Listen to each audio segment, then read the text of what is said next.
Mailbag. Our first question is a nonsense question, and it comes from the gentleman Cole Benz. He says, is a hot dog a sandwich? Asked and answered. And is breakfast cereal just cold soup? That second statement's ridiculous. Well, here's the flip side. Is a sandwich really just a hot dog flattened out? And is No, because a hot dog's a type of meat. Is soup just hot cereal? Yeah, it's not. I know what you were trying to do there. It just didn't. Why is that? Why can't you ask those questions? Why no one ever asks is soup a hot cereal? They should. I don't normally do this. Carlos, cut that. Don't you dare cut that. David Wang wants to know, do you guys still believe the Wemby Fanatics signing rumors? Yes. And that he's going to, by the way, the rumor he says, that he's going to be exclusive. Yes. Okay. I think he's going to be announced as exclusive to Fanatics. Exclusive autographs to Fanatics, just like Caitlin Clark is. There you go. Absolutely, I agree. John Bourne wants to know. Hey, by the way, there was another thing. Those rookie premier cards you can order first on Panini. I forget what they're called.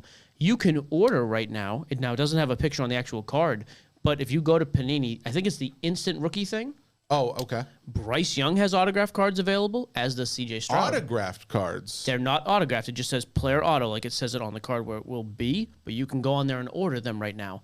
And they will be autographed? Yeah. I hope I have been wrong about this. I think you have been. I would love nothing more to be. It will be way better for the hobby if these quarterbacks are not Fanatics exclusive signers this year, because then they're not going to be a Panini product.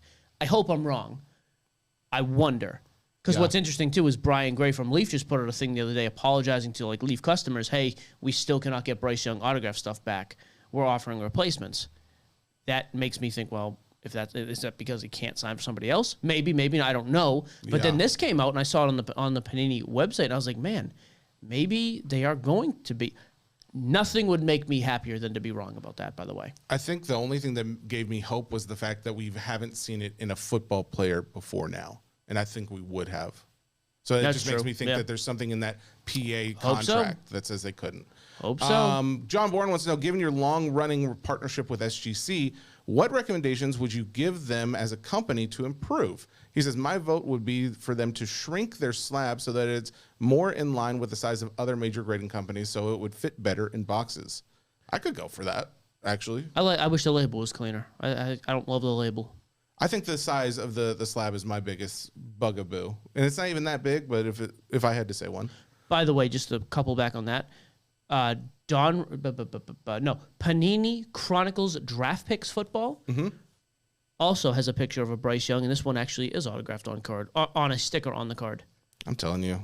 I hope I'm wrong. Trust me. I would love to be wrong. Do you know what that's going to do to 2023 product, though? It's going to be... wild. Good. That again. That's going to be the boost this hobby needs is 2023 football.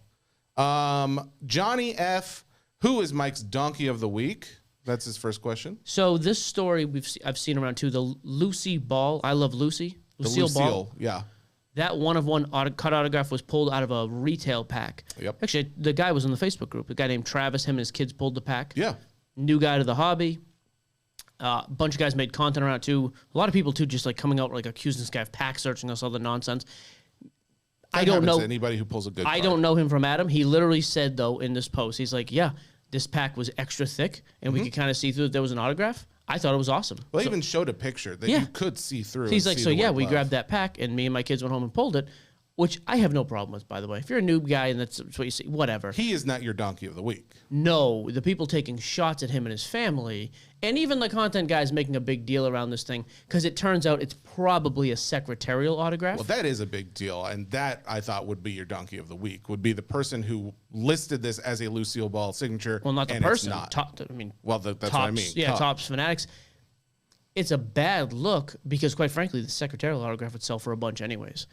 So just I'm sure it'd sell just for a be piece. straight with what it is. Yes. And it's not. By the way, I know Steve Grad came out and said his opinion is that it's not authentic.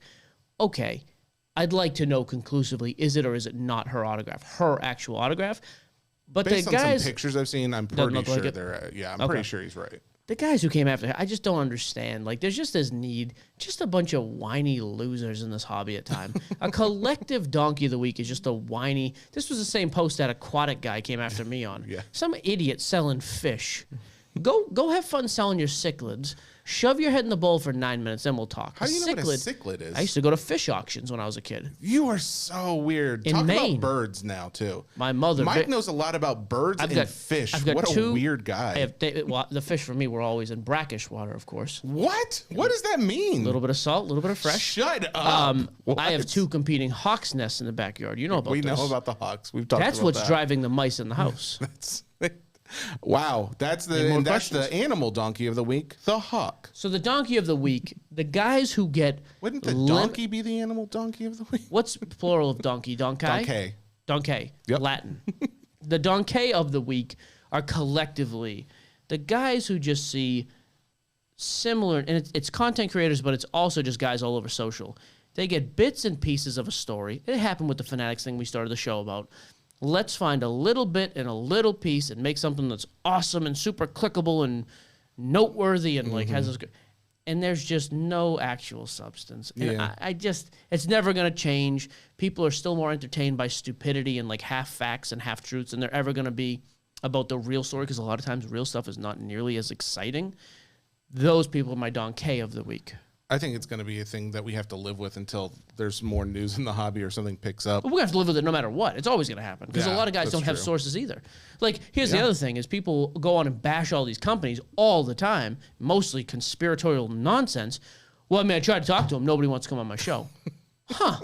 Isn't that funny? By the way, I would be happy to come on any show anytime. I say that all the time and I mean it. It's what's funny Anybody about that I take statement shots is on, you are 100% living up to that. I've seen you go on some shows where I'm like, why did he agree to go on that? There's like 80 listeners. Anybody I make fun of, sure, I will happily speak with you publicly on your show. What if they don't make fun of you? Can they still have you on?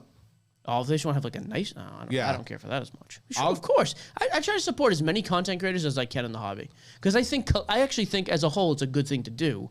But I get irritated when it's like there's speculation. We've had it happen about us too, guys making speculations, nonsense about us.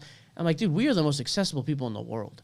You never have to speculate about something we've said on here, who our sponsors are, anything else. I feel guilty if I don't respond to somebody. Yeah, just who's ask. reached And if you out. want me to come on and explain it, but they don't. It's like, oh, let's just take shots and talk about it instead because that's a little cooler. You know what I was just thinking about? The last 2 podcasts that I was on, they were both one was French-Canadian, and then the other one was Australian.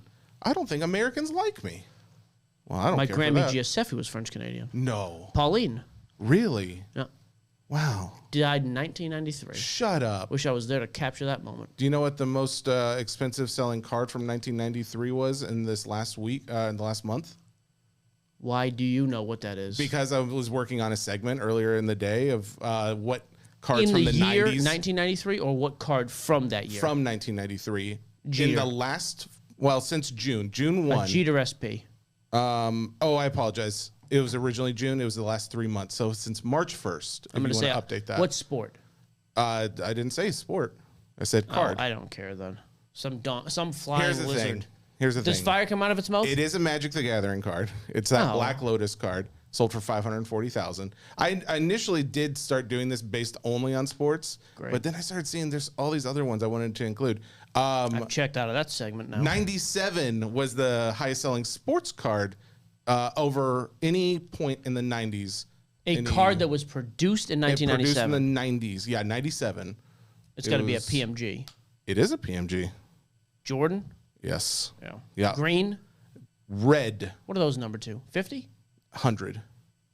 Did 360,000 as of a week ago. Hoge probably bought it. June 14th. Freaking card ladder money down there. I do kind of like. Well, he's not spending on his wardrobe. He's using it on PMGs.